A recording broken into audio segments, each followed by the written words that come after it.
हिंदसदवंदियाणं तिरुवणहिदमधुरविसदवकाणं अन्तातीतगुणाणं नमोजिनाणं जिदभवाणं।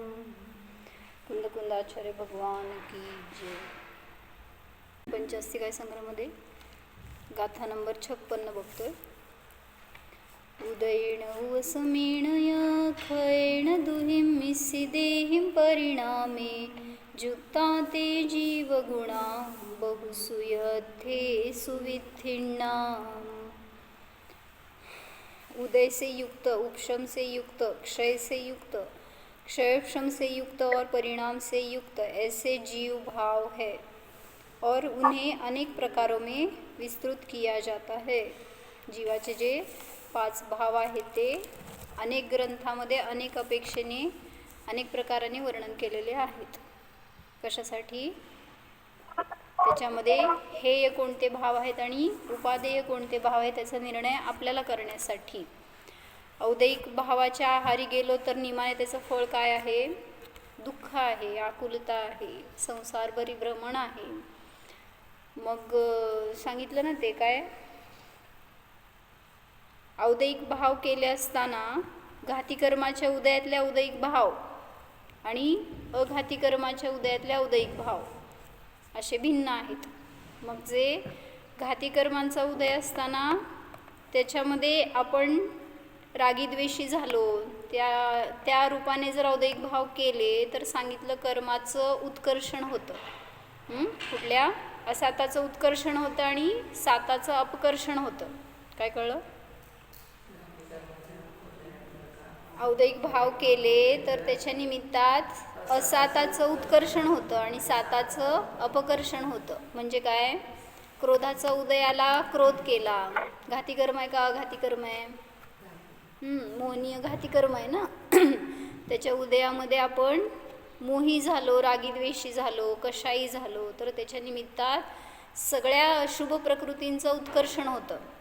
म्हणजे आत्ता उदयाला येऊन निघून जाणारे ते कर्म अनेक काळानंतर अनेक काळापर्यंत भोगायला आपल्याला त्रास देणार, दुःख देणार अशा रीतीने उदय येणार। म्हणजे असाता कर्मांचं उत्कर्षण थोडक्यात समजून घ्या, ज्याच्या निमित्तात की नियमाने दुःखाचं आपण वेदन करतो आणि साताचं शुभ प्रकृतींचं अपकर्षण सुरू झालं। म्हणजे ज्याचं सुखरूप फळ मिळणार होतं ते त्याचा ऱ्हास झाला, त्याचं फळ कमी झालं, नष्ट झालं। अशा रीतीने आपल्याला आपल्या औदैहिक भावांचं फळ मिळतं। आणि एकदा त्या कर्मांचा उदय सुरू झाला तर त्याच्यामध्ये जे आपण औदैहिक भाव करतो तर तिथं आपली बुद्धी चालत नाही। जसं काय सांगितलं एक उदाहरण की एक स्त्री होती आणि तिचा 1 वर्षाचा मुलगा होता आणि ते खेळत असताना विहिरीत पडला। तर त्यावेळेस तिला सुचेना काय, बुद्धी काम करत नाही ज्यावेळेस असं कर्मांचे उदय तीव्र सुरू झाले त्यावेळेस, आणि तिला सुचेना काय करायचं ते। ती त्या विहिरीपर्यंत गेली पळत, दोरी टाकायची तर त्याला काय कळणार आहे का पकडणार आहे? ती स्वतः उडी मारली त्याच्यात विहिरीत। त्याच्या मागून तिचा 2-3 वर्षाचा मुलगा आला, तो पण पडला। त्याच्या मागून 5-6 वर्षाचा मुलगा आला, तो पण पडला आणि सगळे एका वेळेस तिथं गतप्राण झाले। कशाचं फळ? झालेली घटना आहे बरं का। म्हणजे असे औदैहिक भाव जर यायला लागले आणि त्याच्या आपण आहारी गेलो तर आपली बुद्धी काम करत नाही। म्हणून तिथं विवेक वापरा आणि कर्माच्या उदयाच्या आहारी जाऊ नका। आपली स्थिरता जरा आपलं विवेक वापरण्याचा प्रयत्न करा, समता ठेवा, तर कुठलेही औदैहिक भाव आपल्याला त्रास देणार नाहीत। किंवा दुसरं पण उदाहरण काय सांगितलं? रोगी असेल एखादा, पेशंट असेल, कर्मांचा उदय आला की तिथं पण विवेक नष्ट होतो। काय खायला पाहिजे, काय नाही खायला पाहिजे ह्याचं वगैरे विवेक राहत नाही। आणि जरी डायबिटीसचा त्रास आहे तरी सुद्धा काय करतो? भरपूर साखर खावे वाटतात आणि खातो। कर्मांचा उदय आहे तरी सुद्धा त्याच्यामध्ये तसं परिणमन करायला नकोय पण करतो। मग त्याचं फळ काय मिळणार?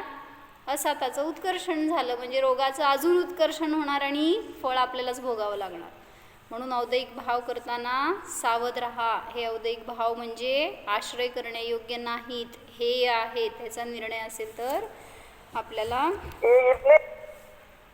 कशाचाही त्रास होणार नाही। काय विचारायचं का?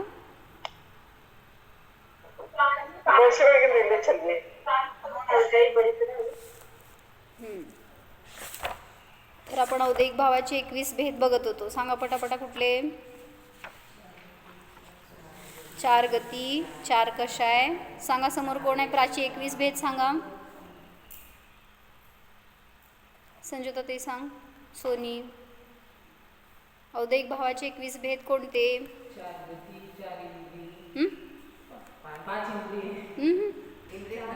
इंद्रिय कशाला? औद्योगिक भावामध्ये इंद्रिय नाही आहे. 5 औद्योगिक भावाचे 21 भेद कोणते? 4 गती, 4 कषाय, पुढं 6 लेशा, 3 वेद आणि 4 स्वतंत्र कुठले? मिथ्यात्व, असंयम, अज्ञान आणि असिद्धत्व. हे 4 सेपरेट आहेत. हे मिळून सगळे एकूण 21 प्रकारचे औद्योगिक भाव आहे. त्याच्यामध्ये आपण असिद्धत्व हा औद्योगिक भाव 14व्या गुणस्थानापर्यंत, जोपर्यंत सिद्ध होत नाही तोपर्यंत त्या असिद्धत्व रूपाने असणारे औद्योगिक भाव, जोपर्यंत सिद्ध होत नाही तोपर्यंत हे औद्योगिक भाव असतात. मग 4 गतींचं आणि 4 कषायांचं वर्णन बघतोय आपण. 4 गतींचं वर्णन झालं बघून. 4 कषायामध्ये अनंतानुबंधी आणि अप्रत्याख्यानावरणचं वर्णन बघितलं होतं. आज प्रत्याख्यानावरण कषायाच्या उदयात कशा प्रकारचे औद्योगिक भाव होतात? कुठं आहे हे गुणस्थान? प्रत्याख्यानावरण कषाय कुठल्या गुणस्थानात उदय? 5वे गुणस्थान असतं. जो कोणी एकदेशव्रती आहे, देश संयमी आहे, त्या जीवांना सम्यक्त्व सहित आहे हा जीव, पण चारित्र्यमोहनीयाच्या उदयात प्रत्याख्यानावरण कषायांचा उदय असतो. तर याला कशा प्रकारचे भाव असतात हे सांगायलेत ना. अनंतानुबंधी जे बघितलं होतं आपण त्याच्याशी हे सगळे कंपॅरेटिव्ह बघायचे म्हणजे समजतं. अनंतानुबंधीमध्ये तीव्रता होती, मुळासकट नष्ट करण्याचे परिणाम होते. अप्रत्याख्यानावरणामध्ये भय उत्पन्न झालं पापाचं, त्यामुळं त्याच्यापासून जराशी निवृत्ती झाली, 7 व्यसन, 5 पाप वगैरे. आता प्रत्याख्यान कषायामध्ये असणारा तो जीव म्हणजे जो जीव ज्याला ह्या कषायांचा उदय आहे त्याला परिणाम कसे असतात तर सांगतायत की याला अनंतानुबंधी आणि अप्रत्याख्यानावरण हे दोन्ही कषायांचा अभाव झाला आहे. पण प्रत्याख्यानजनित कषायांच्या उदयाच्या निमित्तात सकल संयमाचे भाव होत नाहीत. म्हणजे सकल संयमाला अडवणारे असे बाधक परिणाम असतात.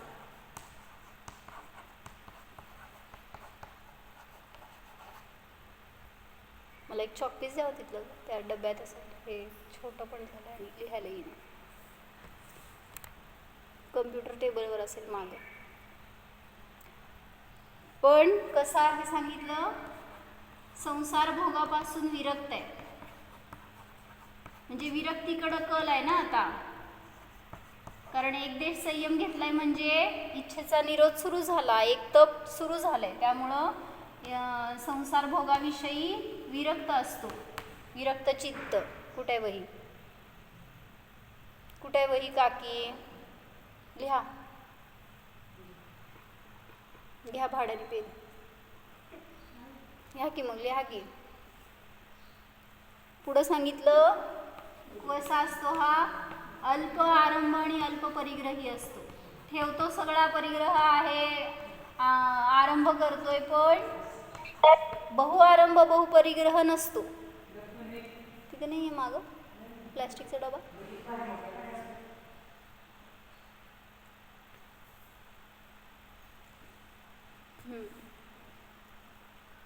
तर अल्प आरंभ आणि अल्प परिग्रही असतो. पुढं सांगतायत काय?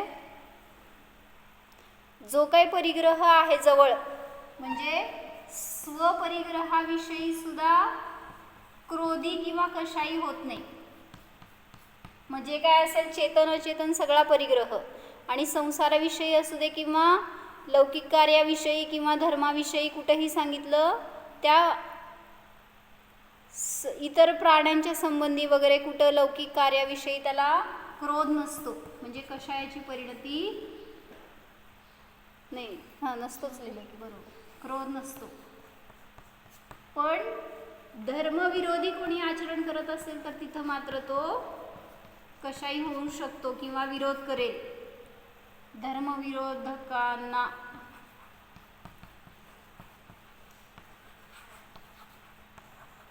धर्मविरोधकांविषयी कशाय रूप परिणाम होतील त्याचे. कारण धर्माच्या प्रती आस्था आहे किंवा मिथ्यात्वाचं पोषण करणारे कोणी जीव आले तर त्यांच्याविषयी क्रोध येईल, ते साहजिक आहे. पण ते तसं वर्तन करेलच असं नाही, पण त्याला तसे परिणाम होऊ शकतात.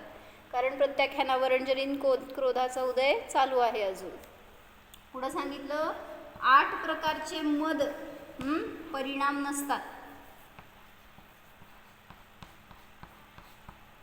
जरी त्याच्याकडं सगळ्या गोष्टींची बहुलता असेल तरी सुद्धा त्याच्याविषयी त्याला मद नसतो. पुढं म्हणलं मान कशाय असेल तर अल्प असणार. कपटाचे भाव नसतात, कारण मायाचारी असेल तो जीव अनंतानुबंधी कशायामध्ये असतो. काय म्हणले मी तर कपट भाव नसतात.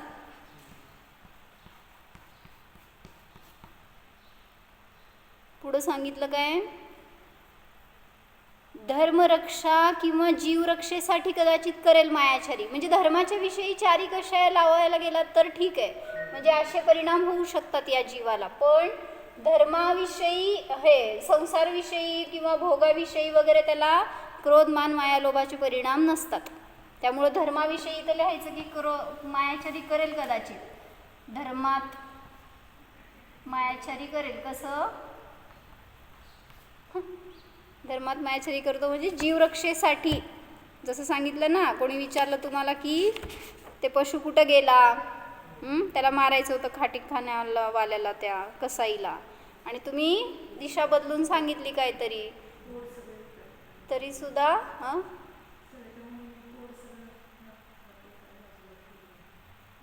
ते काय मायाचारी नाही आहे परिणाम. ते नाही, मायाचारी म्हणजे कसं कपट केलं ना. इकडं गेला होता पशु आणि तिकडं गेला म्हणून सांगितलं तर तिथं ते आहे मायाचारी, पण जीवरक्षेचा तिथं भाव होता म्हणून अशा प्रकारचे मायाचारीचे परिणाम कदाचित होतील. मुनींचं म्हणत नाही, कारण मुनींना संजोलनाचा उदय असतो. हे कोणी देश संयमी जीव आहे त्याचे सांगतात. तरी पण इथं वाचते, 1 मिनट ऐका. किसी भी प्रकार से दूसरों को ठगने के लिए माया नहीं करता. कभी अपने धन या प्राण की रक्षा के लिए कोई अवसर आ पडे तो माया करता है और नहीं भी करता. स्वतःच्या रक्षेसाठी करणार नाही काय कधी मायाचारी, करेल पण नाही, पण इतरांच्या विषयी तर करणार नाहीच. पण धर्माच्या विषयी अपना धर्म रखने के लिए या धर्म की रक्षा के लिए या चतुर्विध संघ की रक्षा के लिए या परजीवों की रक्षा के लिए इत्यादि कार्यों के लिए माया कशाय भाव का सद्भाव है. किंचित असणार पण अन्य प्रकारांनी नाही. काय कळलं?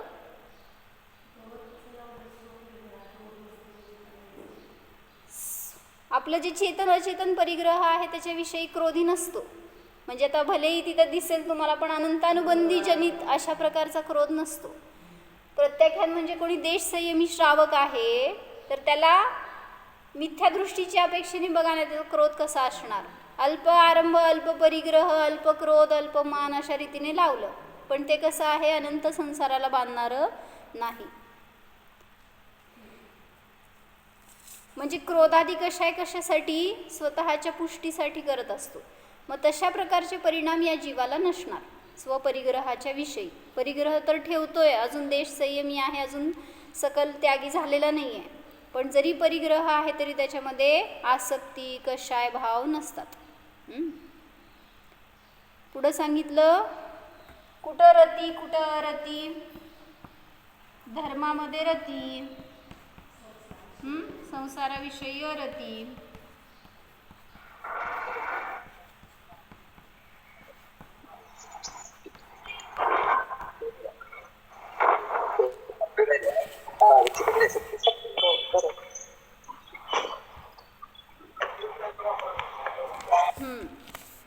पुढं सांगितलं काय, साधर्मी आदींवर उपसर्ग झाले किंवा मरण आदी आल्यास शोकरूप परिणाम असतात. म्हणजे अन्य गोष्टींच्या विषयी शोक करणार नाही, पण साधर्मीवर काय संकट उपसर्ग आला किंवा त्यांचं मरण वगैरे झालं समजा, तर त्याच्यामध्ये शोक परिणाम होतील.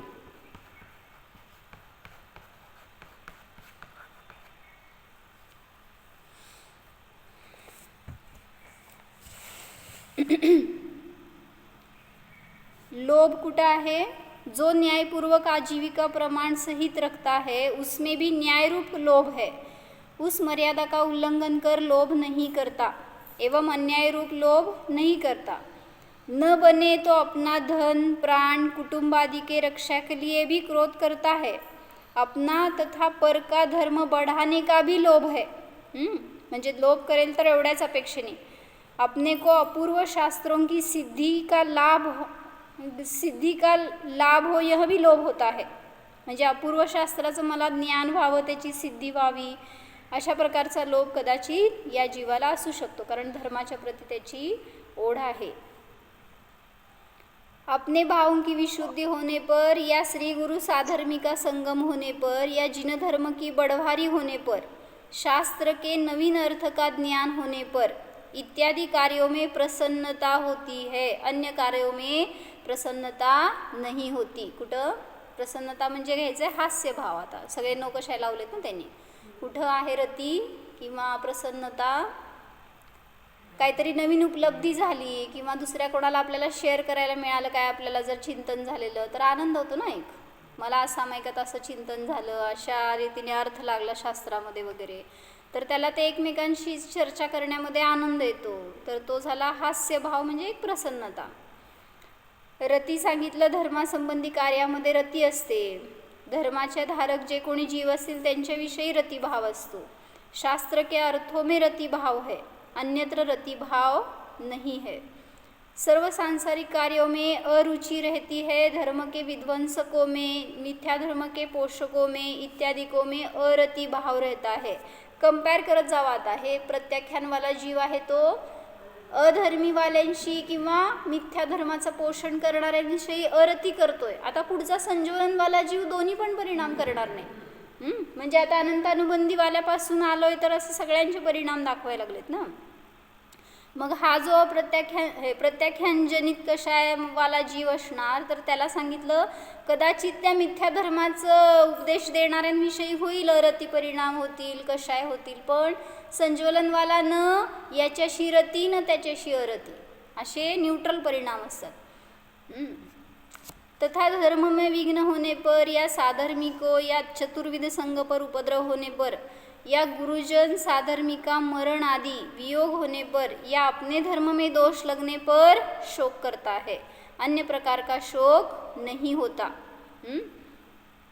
मग आता असं कोण श्रावकाच्या घरी त्या श्रावकाचं समजा इष्ट कोण वारलं, मग त्याला शोक होतो का नाही? व्यवहार सांगतोय सगळं आपण, तर निश्चयाने तर काय शोक नाहीच आहे कोणाला। मग कसं हे सांगतायत प्रत्याख्यानजनित जीवाला त्या साधर्मी विषयी वगैरे कशाय आहेत आणि स्वपरिग्रहात कशा आहेत सांगितलं ना। सॉरी, इथं क्रोध नसतो म्हणून सांगितलं, पण साधर्मीच्या विषयी शोक वगैरे परिणाम असू शकतात। आणि भलेही समजा असं काय झाली, अरती झाली, शोक झाला, कोणाचा वियोग झाला, समजा पती वारले आणि त्यावेळेस तिथं शोक झाला त्या जीवाला, तर तेवढ्या समयासाठी समजा तेवढ्या अंतर्मुहूर्त म्हणा वगैरे किंवा तेवढा काळ जेवढा काळ तो शोक करतोय अरती करतोय प्रत्याख्यानजनित कषायामध्ये नाही। खाली उतरलं एवढं समजून घ्यायचं। म्हणजे जर द्रव्यलिंगी मुनी पहिल्या गुणस्थानात असू शकतात तर श्रावक खाली उतरायला किती वेळ लागतो? त्यामुळं म्हणून आपल्याला असे उदय प्रतिसमयाला चालू असतात तिथं किती सावधानता असायला पाहिजे। सतत गुणस्थानांचं घसरणं आणि चढणं चालू असतं, म्हणून परिणाम कधी खाली पडतील कधी उतरतील सांगता येत नाही। 6 महिन्याच्या आत गेला ना वर परत, मग 6 महिने राहू शकतो, 6 महिने राहू शकतो की हा किती 15 दिवसाचा आहे वासना काळायचा, आणि ते अनुभूतीसाठी वेगळं नाही। आणि इथं काय सांगायचं होतं मला, प्रत्याख्यानजनित वाल्याचं वासनाकाळ 15 दिवसाचा आहे, पण तो अनुभूतीसाठी लावायचा आहे। इथं याचं कषायांशी संबंध नाही आहे, हे काय कषायांचे उदय येत राहणार आहेत। त्याच्यामध्ये जर तो क्रोधी मोही झाला तर म्हणजे काय म्हणायचं, खाली जाईल।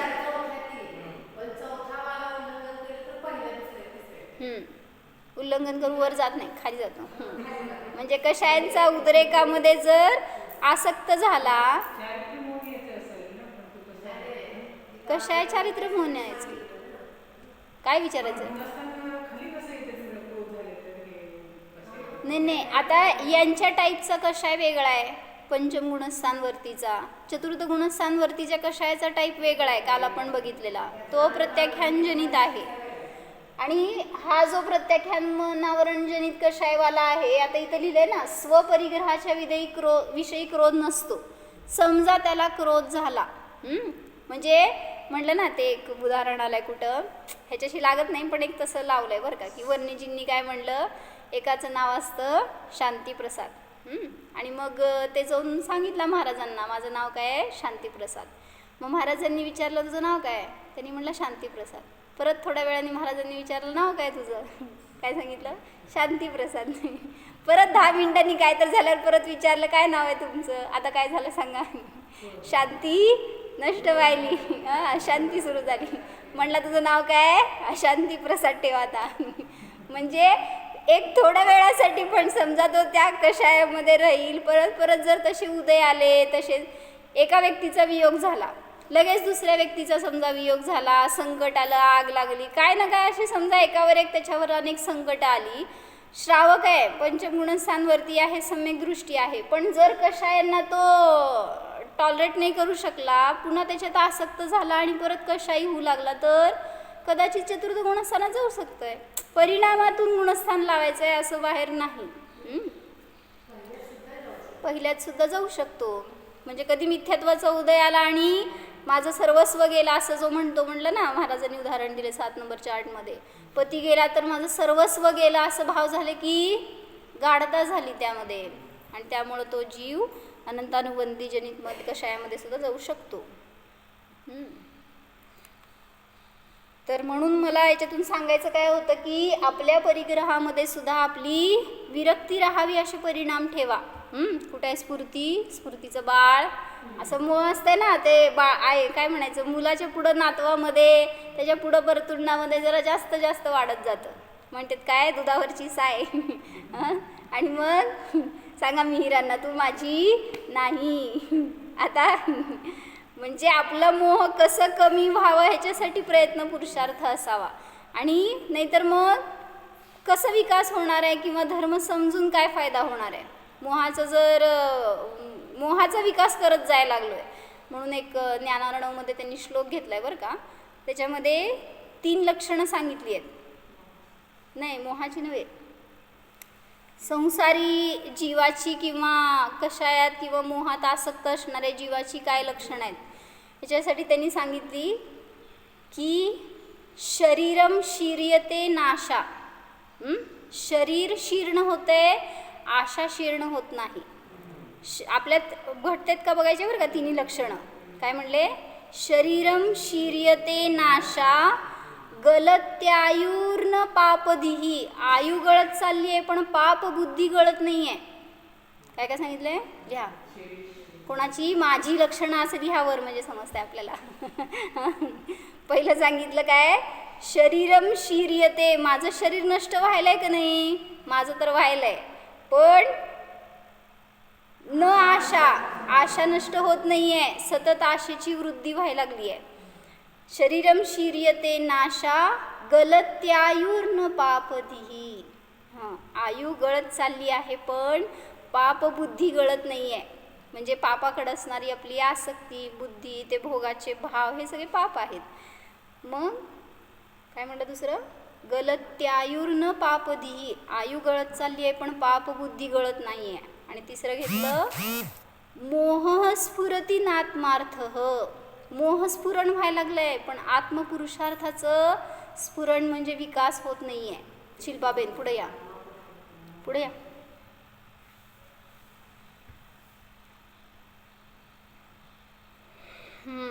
तीन लक्षणं सांगितली तुमची मी आत्ता, माहिती का? सांगितलं काय? शरीरम शीर्यते नाशा गलत्यायुर्न पापदिही, शरीर शीर्ण व्हायलंय, लिहायला जागा नाही आता.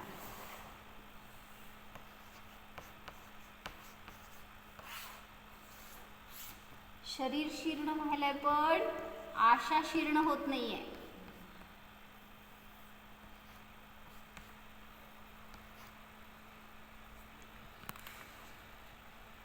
दुसरं काय घेतलं? आयु गळत चालली आहे पण पाप बुद्धी गळत नाही आहे. पापधी म्हणजे बुद्धी गळत नाही आहे. तिसरं सांगितलं मोहाचं स्फुरण होत आहे पण आत्मपुरुषार्थ आत्मार्थ ह्याचं स्फुरण म्हणजे विकास होत नाही आहे. पश्यवृत्तम शरीरिणाम, हे अशी शरीरी जे कोणी जीव आहेत त्यांची ही वृत्ती आहे.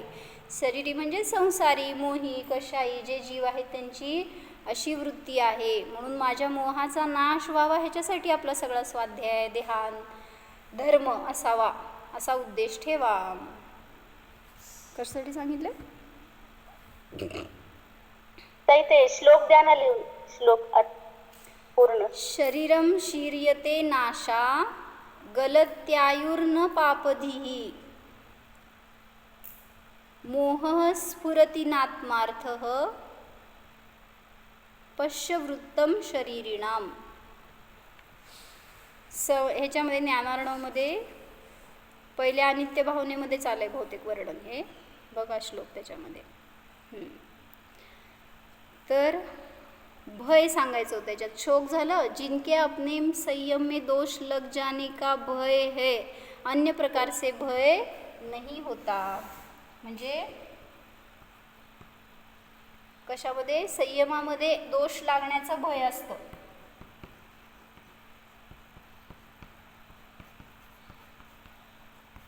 पण अन्य प्रकारचं भय नसतं.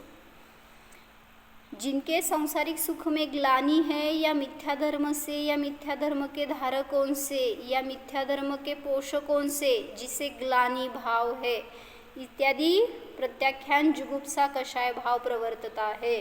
म्हणजे काय म्हणलं?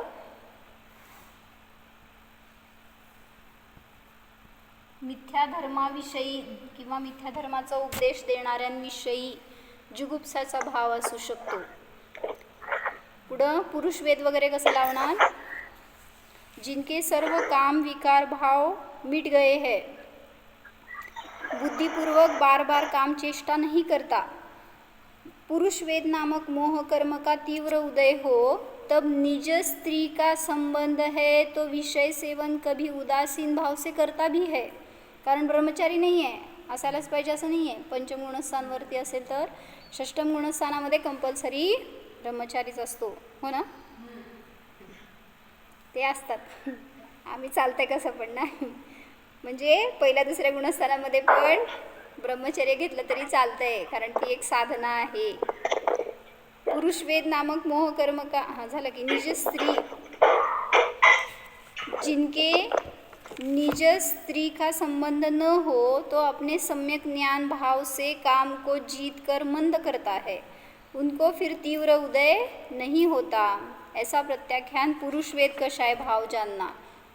स्त्री वेद में जो देश संयम को धारण किए हुए है, ऐसी जो कोई महाभाग्यवान स्त्री, म्हणजे कोणी स्त्री आहे आणि तिने संयम घेतलाय, देश संयम, श्रावक व्रत घेतलेले आहेत, उनके स्त्री वेद नामक मोह कषाय का तीव्र उदय होता है और निज पति का संबंध हो तो पति की इच्छा पूर्वक विषय सेवन होता है.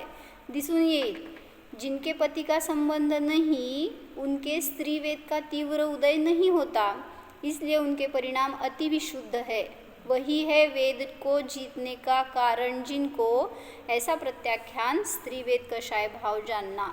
सगळ्या वेदांमध्ये असंच लावायचं. स्वपती आणि स्वपत्नीविषयी कदाचित कर्माचा तीव्र उदय असेल तर रतिभाव दिसून येईल, पण अन्यांविषयी किंवा जर तिथं पण कदाचित भोगाचे भाव नसतील त्या जीवाला, तर ते त्या वेदाच्या कशाचा भाव म्हणून जाणला जातो. नपुंसक वेद में जिनके नपुंसक वेद का उदय है, ऐसे प्रत्याख्यान कषाय भाव सहित पंचम गुणस्थानवर्ती देश संयमी जीव, उनके भावों की अति विशुद्धता से बुद्धिपूर्वक नपुंसक वेद के उदय का अभाव है. काय म्हणलं? नपुंसक वेदाच्या उदयाचा अभाव असतो. आता भाववेद लावा तिथं फक्त.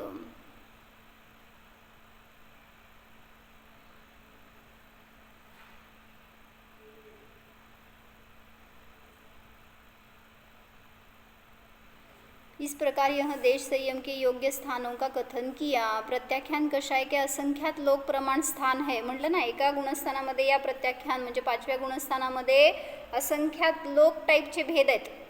जसं की काय म्हणतो, कोण असतो पंचम गुणस्थानामध्ये? म्हटलं ना, बुद्धिपूर्वक, सम्यक दर्शन, सम्यक ज्ञानपूर्वक ज्यांनी एखादं व्रत आजीवन घेतलं तो सुद्धा पंचम गुणस्थानवरती आहे. जे कोणी असे शुल्लक, शुल्लिका, आरिका वगैरे आहेत ते पण पंचम गुणस्थानवरती आहेत. किंवा श्रावकाची प्रतिमा पालन करणारे 7व्या 8व्या वगैरे प्रतिमेपर्यंतचे जीव ते पण पंचम गुणस्थानवरती आहेत. सगळ्यांना एक कॅटेगरीमध्ये कसं घातलं मग? तर ही रेंज आहे एकेकांची वेगवेगळी. एकाच गुणस्थानामध्ये वेगळ्या वेगळ्या टाईप आहेत. त्यामुळं नुसतं काय म्हणलं, हे आपण आम्हा सांगतात असं की एखादं व्रत आजीवन घेतलंय ज्ञानपूर्वक तर तो जीवसुद्धा पंचम गुणस्थानवरती आहे. ते म्हणायचं किंचित त्या अपेक्षेने त्या प्रकारची विशुद्धी किंचित प्रगट झाली आहे, एवढंच. नाहीतर आपण लगेच स्वतःला समाधानी म्हणू नका आपण गेलो आहे पंचम गुणस्थानात. बस ह्याच्यावर आपण प्रगती करूच शकत नाही. 6व्या गुणस्थानात पुढे जातो आम्ही, 7व्यात जात नाही. म्हणून तिथं समाधानी राहू नका. इतके टाईप्स आहेत त्याच्यामध्ये की जेवढा विकास करत जाल तेवढं कमीच आहे. ज्यांनी 11वी प्रतिमा घेतली आहे ते म्हणतात अजून आपण कमी आहे म्हणून. तर आपण 11वी प्रतिमा कोणाला? गृहत्यागी 10वा गुणस्थान गृहत्याग आहे, 10वा प्रतिमा. आणि 11वी प्रतिमा उद्दिष्ट त्याग असते. मग ते उद्दिष्ट त्याग म्हणजे हे त्यागी जे झालेले आहेत ते क्षुल्लक, आरिका वगैरे. मग ते देशव्रती असतील किंवा महाव्रती असतील. क्षुल्लक आहेत ते महाव्रती म्हणले जात नाहीत, देशव्रतीच म्हणले जातात. उत्कृष्ट श्रावकच म्हणले जातात ते पण. आणि जे महाव्रती आहेत आरिका वगैरे ते सुद्धा पंचगुणस्थानवरतीच आहेत.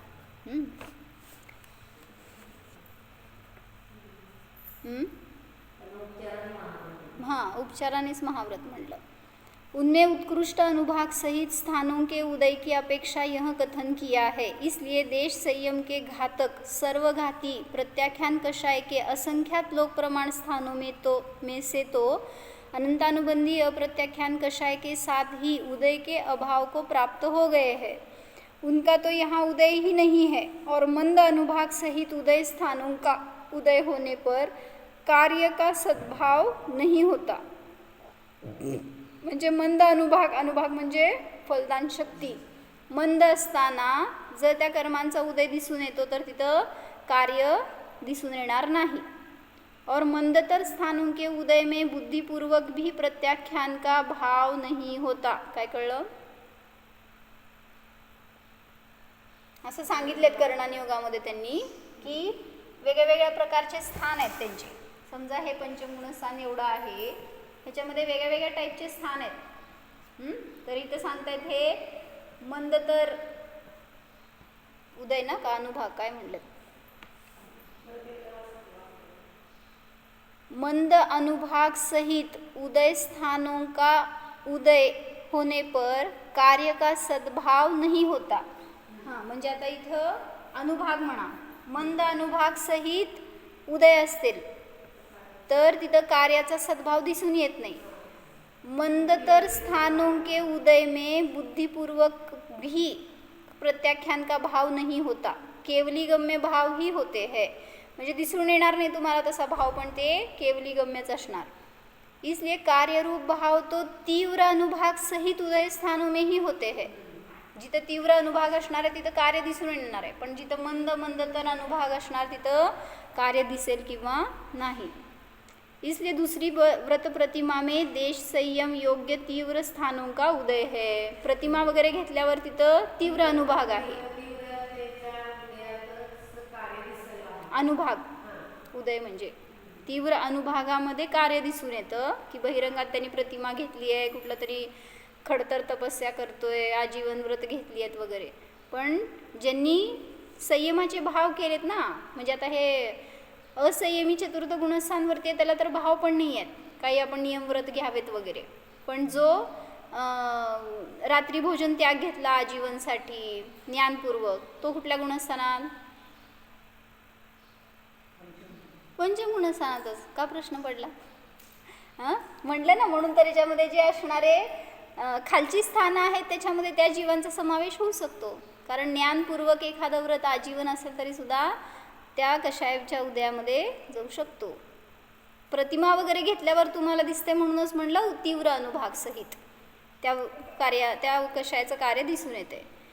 तीसरी सामायिक प्रतिमा से लेकर अष्टम आरंभ त्याग प्रतिमा पर्यंत मंद अनुभाग सहित स्थानों के उदय है और परिग्रह त्याग नवमी प्रतिमा से लेकर 10वीं 11वीं प्रतिमा में मंदतर अनुभाग सहित स्थानों का उदय है. उलट लावलं मग आपण, इथं नाही लावायचं. अनुभाग इकडं मंद, मंदतर मंद आणि तीव्र असा अनुभाग लावायचा. परत वाचते वाक्य. दूसरी व्रत प्रतिमा में देश संयम योग्य तीव्र स्थानों का उदय है. स्थान वेगळं आणि अनुभाग वेगळा बरं का. तीसरी सामायिक प्रतिमा से लेकर अष्टम आरंभ त्याग प्रतिमा पर्यंत मंद अनुभाग सहित स्थानों के उदय है. परिग्रह त्याग आदी 9वी 10वी प्रतिमा जे आहेत ते मंदतर अनुभाग सहित स्थानांचा उदय आहे.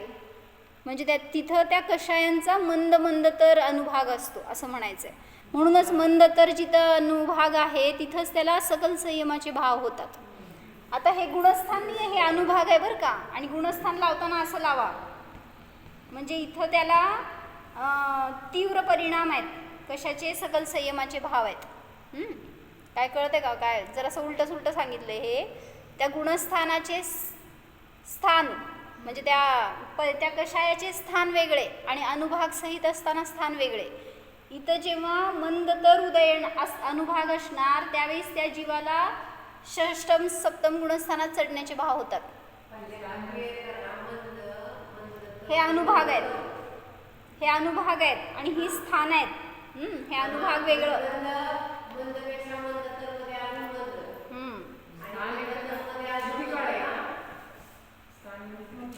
स्थान म्हणजे त्या गुणस्थानाचे टाईप आहेत, वेगवेगळे भाव आहेत, वेगळ्या भागाचे प्रकार आहेत भावाचे. त्यामुळं इथं मी म्हणले ना, एखादं व्रत असेल आजीवनपर्यंत तर असे हे खालचे स्थान असू शकतात. प्रतिमाधारी असतील तर त्यांचे स्थान वरचे, आणि जे सकल काय म्हणायचं आता 10वी प्रतिमा 11वी प्रतिमावाले आहेत ते इथं असणार. 11वी प्रतिमाधारी असा जीव इकडे येईल असं घ्यायचं. खडू संपलं तुमचं. म्हणजे उत्कृष्ट झाला ना हा 11वा प्रतिमाधारी. ह्याच्यापेक्षा वरची तर कोण देश संयम गुणस्थानामध्ये नसणार. त्यामुळं 11व्या प्रतिमाधारीचं स्थान इथं, आणि त्याच्या खाली समजून घ्या दुसऱ्या प्रतिमेपासून ते 11व्या प्रतिमेपर्यंतची स्थान आहेत. आणि इथं एखादं आजीवन व्रत घेणारा तो जीव आहे तो इथं येणार, म्हणजे खालच्या स्थानांमध्ये. अशा प्रकाराने तीसरी सामायिक प्रतिमा से लेकर अष्टम आरंभ त्याग प्रतिमा पर्यंत मंद अनुभाग सहित स्थानों के उदय है. इथं मंद स्थान आहेत ना, इथं असणार हे 2री ते 8वी प्रतिमाधारी, आणि याच्यावर कोण असणार? 9वी ते 11वी प्रतिमाधारी.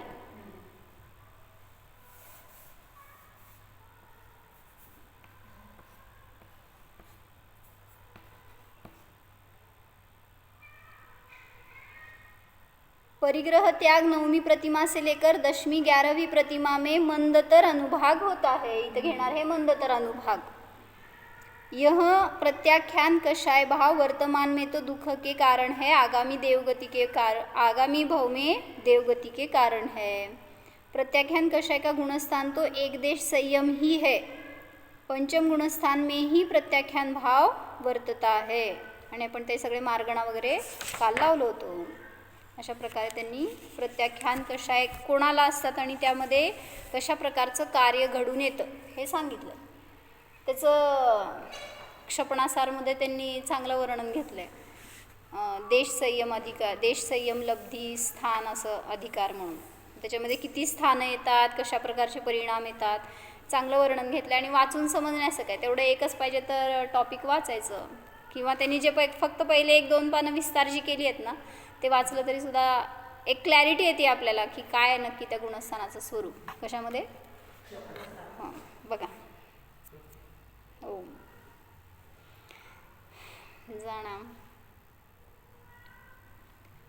निर्मोह स्वरूपोऽहं निष्कषाय स्वरूपोऽहं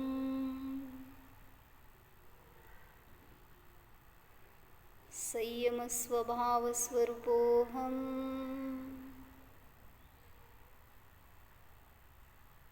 निरीह स्वरूपोऽहं ओम विसर्जन. नमो हरिः.